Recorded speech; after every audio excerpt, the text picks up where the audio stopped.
ఒక దళితుల్ని ఇంత చిన్న చూపు చూసే ముఖ్యమంత్రి ఎవరైనా ఈ భారతదేశంలో ఉన్నారా? ఈ భారతదేశంలో దళితుల్ని ఇంత చిన్న చూపు చూసే ముఖ్యమంత్రి ఎవరైనా ఉన్నారా? ఈ దళితుల పథకాలు 27 పథకాలు నిర్దాక్షిణ్యంగా తీసేసిన ముఖ్యమంత్రి ఎవరైనా ఉన్నారా? మెడికల్ కాలేజీలో, ప్రభుత్వ మెడికల్ కాలేజీలో రిజర్వేషన్లతో తీసేసి సగం సీట్లు అమ్ముకున్నటువంటి ముఖ్యమంత్రి ఎవరైనా ఉన్నారా? పీజీ విద్యార్థులకి మొత్తం భారతదేశం అంతా స్కాలర్షిప్లు ఇస్తూ ఉంటుంటే పీజీ విద్యార్థులకి ఫీజు రియంబర్స్మెంట్, స్కాలర్షిప్స్ అన్నీ తీసేసి వాళ్ళని నించో చదువు లేకుండా చేసిన ముఖ్యమంత్రి భారతదేశంలో ఈయనొక్కడే. ఎన్ని పథకాలు రద్దు చేశాడండి? ఒకటా రెండా? ఎన్నో పథకాలు.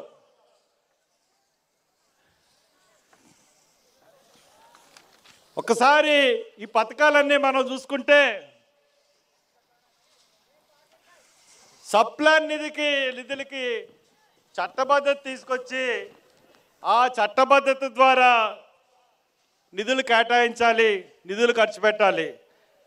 ఎందుకంటే సప్లాన్ నిధులంటే ఒక్క మన రాష్ట్రానికే, మన రాష్ట్రం తెలంగాణకే చట్టబద్ధత ఉంది, ఇంకే రాష్ట్రానికి చట్టబద్ధత లేదు.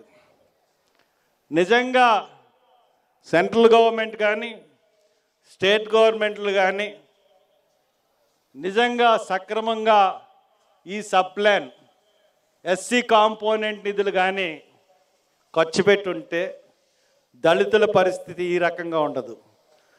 75 లక్షల కోట్లు ఈ సప్లాన్ నిధుల్ని దుర్వినియోగం చేసినాయి ప్రభుత్వాలు.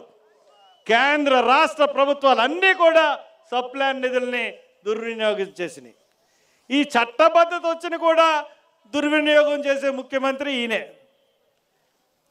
పక్కన నిన్న బడ్జెట్ ప్రవేశపెట్టారు రేవంత్ రెడ్డి. 6 ఏమన్నారు? 6 ఏంటది?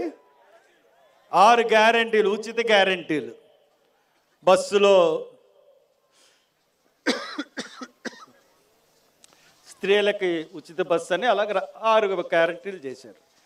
దానికి ప్రత్యేకంగా 53,000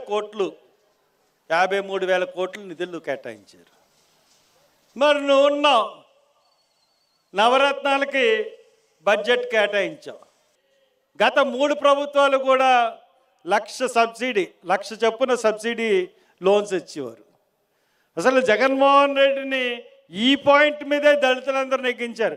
మా జగనన్న వస్తాడు, జగనన్న రాగానే మన అందరం కూడా మరి ఖచ్చితంగా బోల్డ్ లోన్లు తీసుకోవచ్చు, ఆ లోన్లు తీసుకుంటే మనకి చాలా మంచిది అవుతుందని చెప్పి చేశారు. ఆయన ఏం చెప్పాడంటే ప్రతి రైతు కుటుంబానికి 50,000 ఇస్తా అన్నాడు.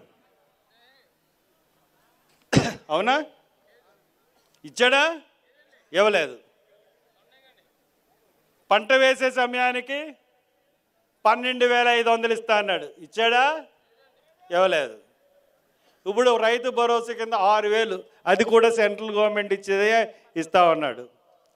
వడ్డీ లేని పంట రుణాలు ఇచ్చాడా? ఇవ్వలేదు.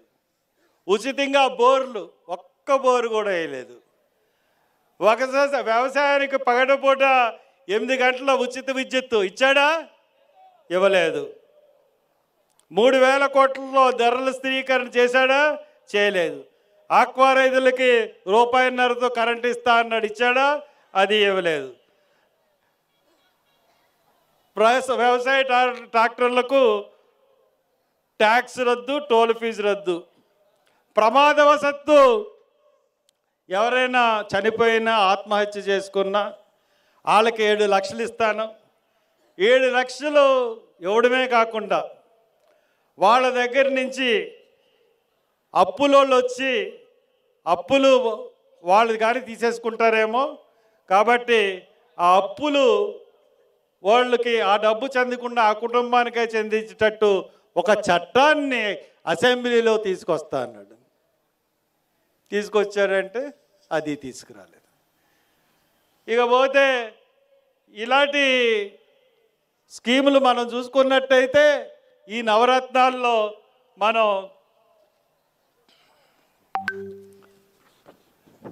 వైఎస్ఆర్ ఆరోగ్యశ్రీ, ఈ ఆరోగ్యశ్రీ వైఎస్ రాజశేఖర రెడ్డి గారు పెట్టింది. ఎన్నో మార్పులు చేర్పులు ప్రతి గవర్నమెంట్లోనే జరుగుతున్నాయి. అది అన్ని గవర్నమెంట్లు చేసినట్టే ఈయన కూడా చేస్తున్నాడు, కానీ స్పెషల్గా ఆయనకి పెద్ద దీనివల్ల బెనిఫిట్ లేదు. ఇంతకుముందు రాజీవ్ ఆరోగ్యశ్రీ అని వైఎస్ రాజశేఖర రెడ్డి గారు పెట్టారు, చంద్రబాబు నాయుడు గారు ఎన్టీఆర్ అని ఆయన పెట్టాడు, మళ్ళీ ఈయన వైఎస్ఆర్ ఆరోగ్యశ్రీ అన్నాడు. ఇంకా అమ్మఒడి అంటే 15,000 ఇస్తారను.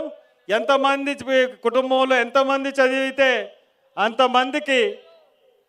అంతమందికి అమ్మఒడి ఇస్తా అన్నాడు, కానీ కుటుంబంలో ఒక్కరికే ఇస్తా ఉన్నాడు. అది కూడా పూర్తిగా ఇవ్వట్లేదంట. సోదరుడు చెప్తున్నాడు 14,000 15,000కి 1,000 రూపాయలు ఇవ్వమన్నాడు, 13,000 ఇస్తున్నాడంట చెప్తున్నాడు. ఇప్పుడు ఇక్కడ పేదలందరికీ ఇళ్ళు అన్నాడు. పేదలందరికీ ఇళ్ళు ఎన్ని ఏళ్ళు ఖర్చు ఇస్తానన్నాడు? ఫస్ట్ 25 లక్షలు అన్నాడు, తర్వాత 31 లక్షలు అన్నాడు. నిజమే అనుకున్నాం. పేదలందరికీ ఏంటంటే ఇంటి స్థలం ఇక్కడి నుంచి ఇక్కడికి ఉంటుంది అంటే 1 సెంటు. జగన్ రెడ్డి గారి బాత్రూమ్ అంతా కూడా ఈ సెంటు స్థలం ఉండదు. ఆయన కట్టే బాత్రూమ్లు మీకు తెలుసు కదా. ఆయన భవన సదుపాయం బెంగళూరులో భవనం కానీ, హైదరాబాద్లో లోటస్ పండ్ కానీ, లేకపోతే రిషికొండ మీద కొట్టుకున్న భవనం కానీ చూసారంటే దాంట్లో బాత్రూమ్ అంత పేదవాడి కొంపకి ఉండే పరిస్థితి లేదు. హైయెస్ట్ ట్యాక్స్ పేయర్స్ ఎవరంటే ఈ రాష్ట్రంలో ఈ మందు తాగేవాళ్ళే. ఈ మందు తాగేవాళ్ళు నెలకి 6,000 రూపాయలు ట్యాక్స్ కడుతున్నారు కాబట్టి ఈ ప్రభుత్వం నడుస్తుంది, లేదంటే నడవదు. దశల వారీగా మద్యపాన నిషేధం అన్నాడు. దశల వారీగా అటుంచి ఆయన మద్యపాన నిషేధానికి కనీసం డీఅడిక్షన్ సెంటర్లు కూడా తీయలేదు. ఇంకా 9వ నవరత్నం ఏంటంటే వైఎస్ఆర్ ఆసరా చేయూత. పొదుపు సంఘాలకు డబ్బులు ఇస్తా అన్నాడు, 0 వడ్డీకే రుణాలు అన్నాడు.